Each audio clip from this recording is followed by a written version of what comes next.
We made this paper prototype to show how a couple of mechanics work. So here we have our cylinder, which will advance and crush the world. Here we have our player character.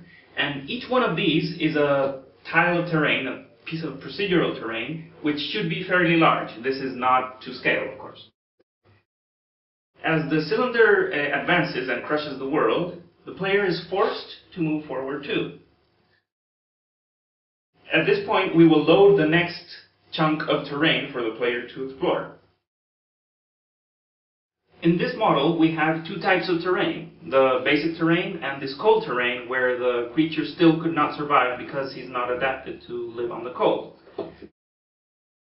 This tower, which represents a mission in the game, at the top you could find the mutation that allows you to survive in cold environments. But imagine, what if the player does not go to that tower and instead just moves forward and sort of ignores this mission, and the cylinder is moving forward? The tower is destroyed, and the player moves forward.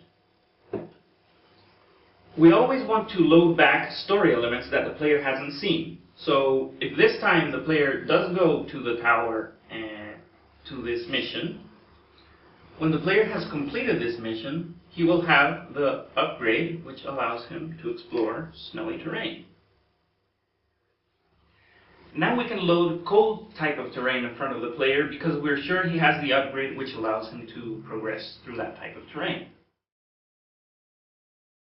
There are other kinds of hazards which do not necessarily need to be progression blockers, and with minor mutations, the player could get through these terrains too. But another question is, what happens if the player decides just to move away from the cylinder and kind of ignore everything else?